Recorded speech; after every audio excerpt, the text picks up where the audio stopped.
This report brought to you by the Richmond Club, where investors and high-growth companies meet. Our next speaker is the CEO of Nutritional High International.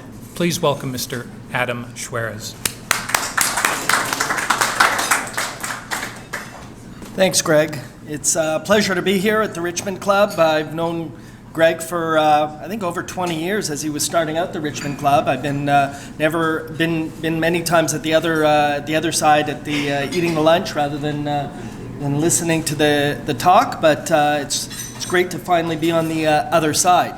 So I'm Adam Szweraz, CEO of Nutritional High. I'm one of the founders of the company and recently joined as CEO. I've been executive chairman, co-chairman for the last number of years, and with the opportunities at hand, wanted to take a very hands-on approach. So Nutritional High is a cannabis company. It's listed on the Canadian Stock Exchange under the symbol EAT, E-A-T, and under the symbol in the OTCQB under SPLIF. SPLIF. We are an edibles company, so hence EAT. We have branded product. We manufacture and distribute our edible product and other people's edible product. We are one of the largest distributors in California. We have a footprint in Colorado, California, Nevada, as well as Washington, Oregon, and a joint venture in Canada. In California, where we have our largest base, we have over 500 retail stores that we deliver to, that we sell and deliver to, and that's pretty much the largest footprint in the state. We have 6 in-house brands, and we have 8 facilities across the U.S.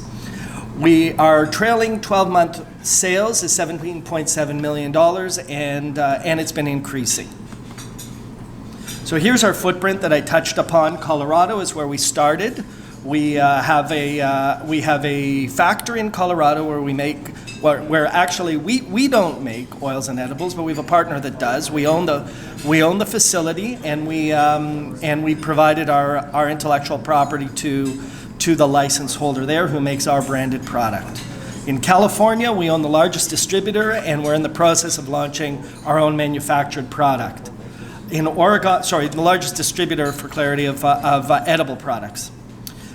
In Oregon, we've recently launched a facility in La Pine, Oregon, that manufactures, that extracts oil, and will be launching other products. In Nevada, we're just closing the acquisition of Green Therapeutics. It's been a long time in coming with regulatory just delay in that Nevada, but we're at the final stages waiting for final approval, and we'll at worst close into escrow shortly because we've effectively taken over operation of that facility.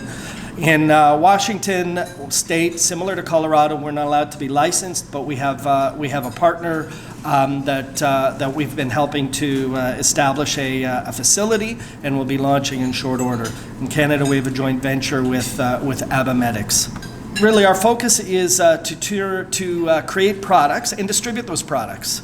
In Colorado, where we started, we saw the difficulty in creating product and then knocking on doors, especially in a regulated environment where you need significant amount of infrastructure in order to do so, in order to manufacture. So we learned that lesson. In California, we started with distribution.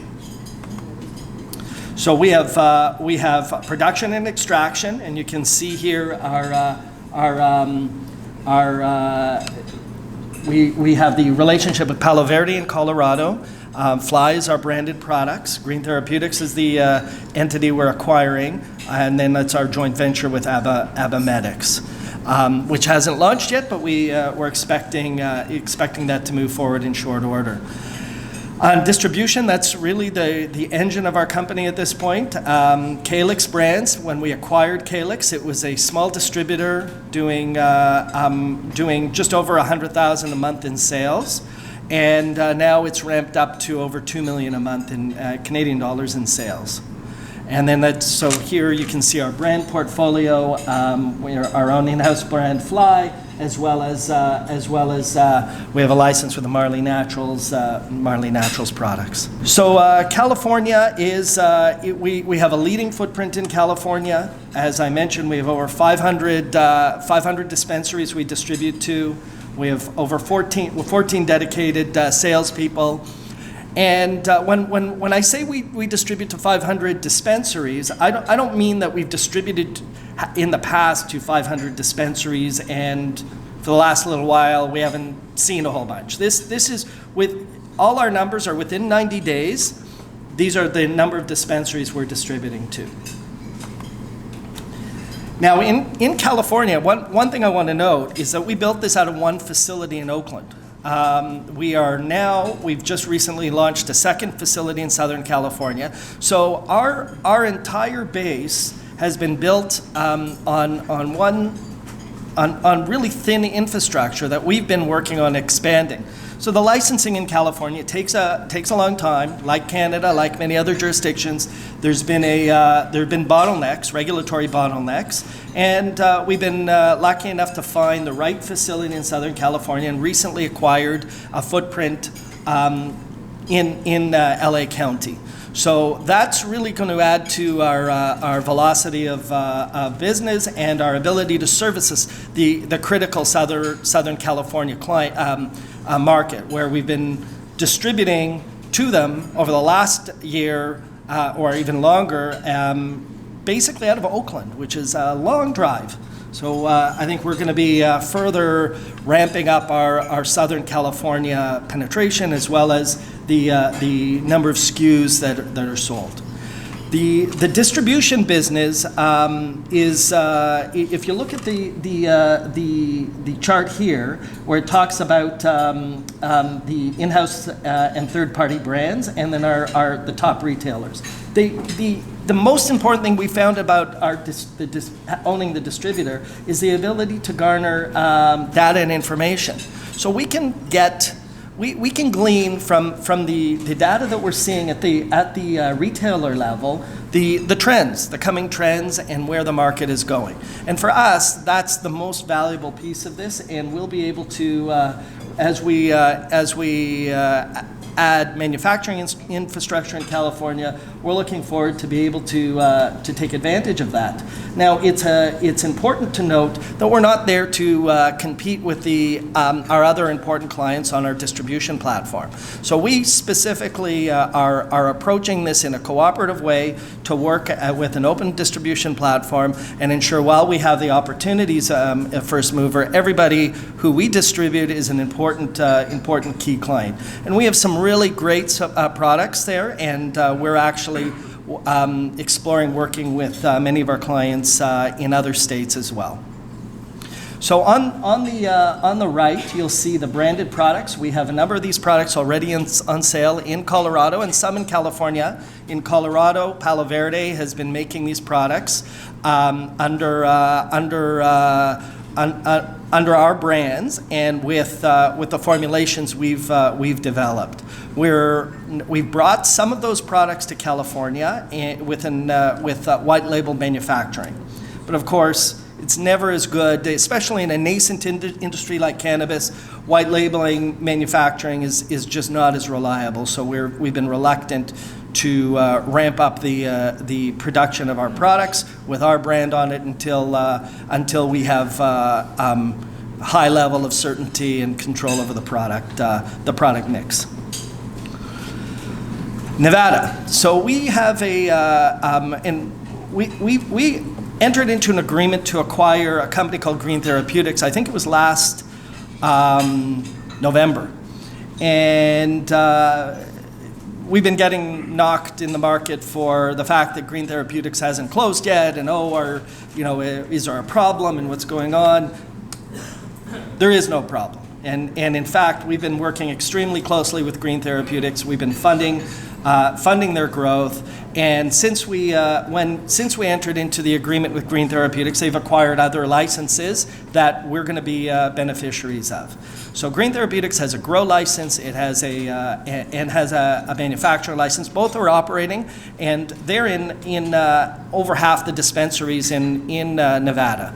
They also have a retail distribution license and license authorization, rather, in the Tahoe area, which is not yet active, and they have a distribution license, which is also not yet active. So we're looking at strategic opportunities to on both of those licenses. Especially distribution is an area where we've learned a lot and really had some significant success.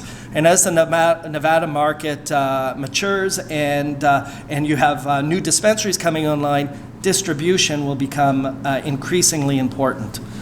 Now, Nevada, the facility, it's an 8,000 square foot facility, and that's cultivation facility and 5,000 square foot processing lab. It's too small. We're going to expand that.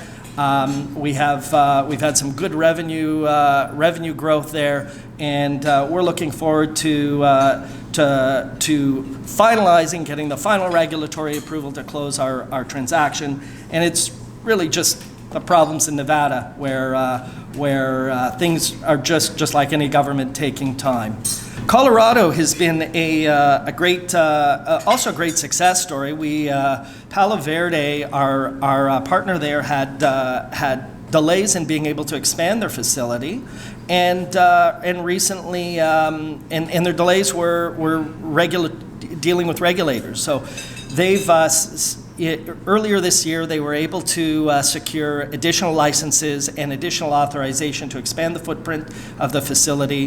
They had been only recreational licensed. Now they're also medical licensed, which is an important segment because of taxation, where consumers who can buy medical, they have lower taxes. So it really increased the potential in the market. But the thing I'm most proud of in Palo Verde is that it's a mature market, and we've been expanding significantly in the last very short time frame. In Oregon and Washington, we have Oregon, we have the 5,000 operational square foot facility that's manufacturing oil and soon to add other products. And as I mentioned, we have the Washington footprint that is yet inactive and soon will move forward. So the leadership team, I've just come on board as CEO. So the new deck hasn't been able to. It has been uploaded in time for this discussion. I started the company along with David Posner. I've had a long experience in the cannabis space over the last 5 years since we started this company, and I've been involved in multiple companies, some very large and very successful companies, and I know that this is one that we can bring to that next level as well. The greatest. So we have great growth potential. We have all the right pieces. We have our distribution facility that is growing in footprint and in capability and in customer base, and yet we're also the least known story out of California on Bay Street or otherwise in the markets. When we acquired Calyx, we decided to put our heads down and do, as opposed to say what we're going to do and maybe or maybe not do it. So now that we've done it, we want to get this word out. If you look at Origin House, if you look at so many other comparatives, in particular, I'd add, I think there's been an update to this on our website as well, so you can take a look at that. But you can see a number of distribution companies that have been emerging in California with significantly larger valuations than we have, and yet we're the ones, I think, poised for significant growth. So here's our company snapshot. Yes, we have a lot of shares out, but we have a very robust shareholder base, a lot of shareholders, and we have a strong following. We've been volume leaders many times on the CSE, and we're continuing to build that momentum. So I'll just end by saying the main reasons for investing in us. It's the right place and the right time. The cannabis across the board is down. We're down. The valuations are very low, but relative valuations are low. And at the same time, we have all of the right pieces, and we've put in the right management pieces, and are poised for the next level. If you enjoyed this video, please let us know. You've been watching the Richmond Club Report. If you've just come across this channel, please feel free to like and subscribe. I'm sure you'll find a lot of interesting and lucrative investment and trading ideas around here. We'll see you again soon on the next video. Cheers, guys. Have an amazing and profitable day.